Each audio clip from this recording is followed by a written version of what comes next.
શ્રાવણ માસ નિમિત્તે ભુજમાં પાર્થિવ શિવલિંગનું ભક્તિભાવપૂર્વક પૂજન કરાયું. ભુજના એરપોર્ટ રોડ ઉપર આવેલા જલારામનગર ખાતે પવિત્ર શ્રાવણ માસ નિમિત્તે ધાર્મિક માહોલ વચ્ચે પાર્થિવ શિવલિંગનું પૂજન અર્ચન કરવામાં આવ્યું હતું. જલારામનગર સ્થિત શ્રી સોમનાથ મહાદેવ મંદિરે વિસ્તારની બહેનોએ મોટી સંખ્યામાં ઉપસ્થિત રહી શ્રદ્ધા અને ભક્તિભાવપૂર્વક ભગવાન શિવની આરાધના કરી હતી. શ્રાવણ માસ દરમિયાન પાર્થિવ શિવલિંગનું પૂજન ધાર્મિક દ્રષ્ટિએ વિશેષ મહત્વ ધરાવે છે. આ પ્રસંગે મહિલાઓ દ્વારા વિધિવત રીતે પાર્થિવ શિવલિંગની સ્થાપના કરી ભગવાન ભોળાનાથનું પૂજન કરવામાં આવ્યું હતું. શાસ્ત્રી શ્રી જય મહારાજના માર્ગદર્શન અને મંત્રોચ્ચાર સાથે સમગ્ર પૂજન વિધિ સંપન્ન કરવામાં આવી હતી. વૈદિક મંત્રોના ગુંજારવ અને ભક્તિમય વાતાવરણથી ભુજમાં આવેલ શ્રી સોમનાથ મહાદેવ મંદિરનું સમગ્ર પ્રાંગણ જાણે શિવમય બની ગયું હતું. આ ધાર્મિક કાર્યક્રમમાં વડીલો સાથે મહિલાઓ અને યુવતીઓએ પણ ઉત્સાહપૂર્વક ભાગ લીધો હતો. સૌએ ભગવાન શિવના ચરણોમાં શ્રદ્ધાપૂર્વક પૂજન અર્ચન કરી પરિવાર અને સમાજના સુખ, શાંતિ અને સમૃદ્ધિ માટે પ્રાર્થના કરી હતી. જલારામનગરની બહેનો દ્વારા આયોજિત આ ધાર્મિક કાર્યક્રમમાં ભક્તિ સાથે હિન્દુ સંસ્કૃતિ અને પરંપરાનું જતન કરવાનો સંદેશ પણ આપવામાં આવ્યો હતો. આવનારી પેઢીને ધાર્મિક સંસ્કારો અને ભારતીય સંસ્કૃતિ સાથે જોડતા આવા આયોજનો પ્રેરણારૂપ બની રહ્યા છે. શ્રાવણ માસ નિમિત્તે વિશેષ અહેવાલ પ્રતિનિધિ જૈમિની ગોર દ્વારા. મારું નામ શાસ્ત્રી શ્રી જયભાઈ રાજગોર, ઓમકાર જ્યોતિષથી બધા મને જાણે છે. આજે સોમનાથ મહાદેવ મંદિરે શેનું આયોજન કરવામાં આવ્યું? આજે સોમનાથ મહાદેવ જલારામ સોસાયટી મધ્યે પાર્થિવ શિવલિંગની પૂજા કરવામાં આવી. મહિલા મંડળ દ્વારા આ પાર્થિવ શિવલિંગની પૂજા થઈ અને બધાને એક પ્રેરણા આપવામાં આવી કે શ્રાવણ માસ એ ખાલી એ સંગીત, ભક્તિ એની સાથે ને સાથે પાર્થિવ શિવલિંગની પૂજા કરવી એનું બહુ પુણ્ય છે, બહુ મહત્વ છે. બધા સાથે મળી અને દિવ્યાદિ દિવ્ય ભવ્યાદિ ભવ્ય આયોજન કર્યું. એ બહુ આનંદમય હતું. ભક્તજનોનો સાથ સહકાર એકદમ અતિ ઉત્તમ રહ્યો. માત્ર ને એમને ખાલી પૂજનમાં સાથ સહકાર નહીં, પણ પૂજનમાં એટલી રુચિ હતી કે એમની પૂજનની સાથે ને સાથે એ કયા શ્લોકનું શું અર્થ, શું મતલબ એ કથા વિસ્તાર સહિત એમને બધું શ્રવણ કર્યું અને એનામાં પૂજા કરાવવાથી બહુ આનંદ થાય, ઉત્સાહ થાય અને બધા એકાગ્ર થઈને બેઠા એટલે કે પૂજન કરવાનું રસ, આનંદ ઓર વધી જાય.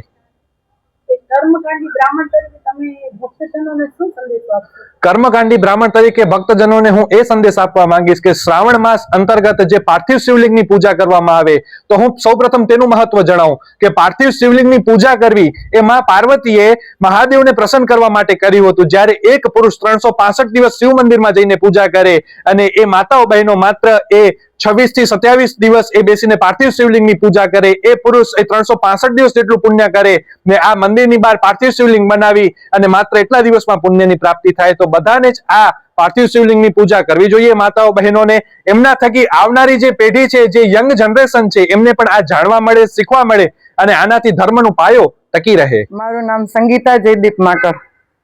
આજે શ્રાવણ માસ નિમિત્તે તમે અહીંયા શું આયોજન કરેલું છે? અમે અહીંયા સોમનાથ મંદિર મધ્યે જલારામનગરની અંદર પાર્થિવ શિવલિંગની પૂજા કરેલ છે.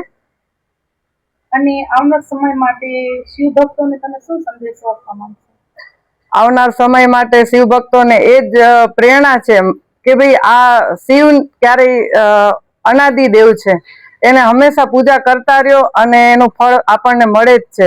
હું તો દર વર્ષે કરું છું અને બધી લેડીસો આની અંદર જોડાય, મહિલા મંડળો બધા જોડાય અને આની અંદર બધા આવી જ રીતે સારા કાર્ય કરતા રહે એવી મારી પ્રેરણા છે. પૂજનનું કાર્ય તમને કોણે વિધિ કરાવી છે? શાસ્ત્રીજી જય મહારાજ છે, એમણે કરાવી છે અને અમને બહુ જ આનંદ થયો છે. અમને આ પૂજા મેં આમ તો જોઉં તો દર વર્ષે હું કરું છું, પણ આ વર્ષે મને અતિ વધારે આનંદ થયો છે અને મહારાજે બહુ જ સરસ, એટલું સરસ પૂજા કરાવી કે અમને બહુ મજા આવી ગઈ. મારું નામ છે ભટ્ટ દીપકભાઈ. આજે તમે ધાર્મિક કાર્ય શું કરેલું છે? આજે અમે ધાર્મિક કાર્ય કર્યું છે પાર્થિવ શિવલિંગની પૂજા. અને ક્યાં સ્થળે કરેલું છે? અમે શ્રી સોમનાથ મહાદેવ મંદિર એરપોર્ટ રોડ ભુજ ખાતે કરેલ છે આ કાર્ય. અને તમે જે યંગ છો તો આવનાર સમય માટે, યંગ માટે તમે શું પ્રેરણા આપો છો? હું એઝ અ યંગ છું તો આવનારી પેઢી માટે એમ આપું છું પ્રેરણા કે આપણે પણ ધાર્મિક કાર્યોમાં આગળ વધવું જોઈએ. એવું નથી કે ફક્ત ફરવું, હરવું, મોજશોખ કરવી, પણ આ કાર્ય પણ આપણે કરવા જેવું છે અને કરવું જોઈએ. વિશ્વ પ્રસિદ્ધ મહાનુભાવોની ભારતના 8 વડાપ્રધાનોની સચોટ ભવિષ્યવાણી કરનાર ભારતીય અંકશાસ્ત્રી જ્યોતિષ શંકર ગોર, ભારતના વડાપ્રધાન શ્રીમતી ઇન્દિરા ગાંધીની વિજયની તથા અકાળે મૃત્યુની સચોટ ભવિષ્યવાણી કરનાર જ્યોતિષી, ભારતના વડાપ્રધાન રાજીવ ગાંધીની વિજયની તથા રાજીવ ગાંધીના અકાળે મૃત્યુની સચોટ ભવિષ્યવાણી કરનાર ભારતીય અંકશાસ્ત્રી, ભારતના વડાપ્રધાન નરેન્દ્ર મોદી 2014માં વડાપ્રધાન બનશે અને લાંબો સમય શાસન કરી 2024માં જીતની હેટ્રિક કરશે તેવી 12 વર્ષ અગાઉ સચોટ ભવિષ્યવાણી કરનાર વિશ્વના પ્રથમ ભારતીય અંક જ્યોતિષી, મંત્રજાપ ગુરુના નંગ વગર મુંબઈ, રાજકોટ, જામનગર, ગાંધીધામ અને ભુજમાં 20,000થી વધારે લોકોને સાચી સલાહ અને સચોટ ઉપાય કરનાર જ્યોતિષીની સાચી સલાહ ઘર બેઠા મેળવો. જ્યોતિષી શંકર ગોર. સંપર્ક કરો 9909602928. એડ્રેસ નોંધી લેશો. Tina House, doctor Bhanji street, છઠ્ઠી બારી, ring road, Bhuj, Kutch. Shri Pratham sarees and lehenga department, designer studio. આપના શુભ લગ્ન પ્રસંગોને યાદગાર બનાવતું એકમાત્ર Shri Pratham sarees and lehenga department. Exclusive showroom. અહીંથી તમને મળશે ફેન્સી બ્રાઇડલ ચણિયાચોલી, સાઇડર chaniya choli, readymade gown, fancy dress materials and readymade dress તેમજ અનેક અલગ અલગ વેરાયટીઓનો ખજાનો. મુંબઈ દાદરમાં વિશ્વાસપાત્ર સ્થળ. અમારું સરનામું નોંધી લેશો. Shop number 5-6 and room number 11-12-123, Hariram mansion, bank of મહારાષ્ટ્રની સામે, દાદા સાહેબ ફાલ્કે રોડ, દાદર ઈસ્ટ, મુંબઈ, મહારાષ્ટ્ર. સંપર્ક કરો વિપુલભાઈ જે વ્યાસ.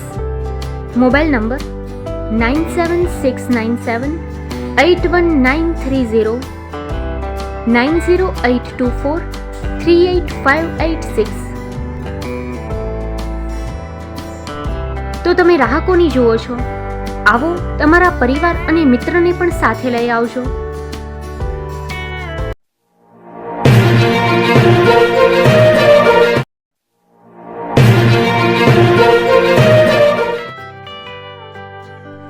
મુંબઈમાં ખૂબ જ જાણીતું નામ એટલે બોમ્બે સ્ટીલ. અહીંથી તમને મળશે ઘર વપરાશના તમામ વાસણો, હોટેલવેર, કેટરિંગને લગતી દરેક પ્રકારની વસ્તુ હાજર સ્ટોકમાં. Dinner set, mixer, pressure cooker તેમજ દરેક પ્રકારના સ્ટીલના અવનવા વાસણો ખરીદવા માટે વિશ્વાસપાત્ર સ્થળ. સાથે વાસણોની ફેન્સી વેરાયટીઓ હાજર સ્ટોકમાં. મુલાકાત લ્યો Bombay steel exclusive showroom. Export અને હોલસેલ ભાવે વાસણો મળશે. નંબર નોંધી લેશો. જગદીશભાઈ પટેલ 9221870713, 02266747625. મારુતિ ચોગડે 9930864095.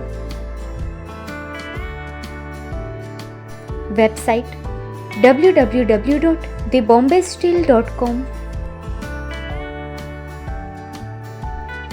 અમારું સરનામું નોંધી લેશો.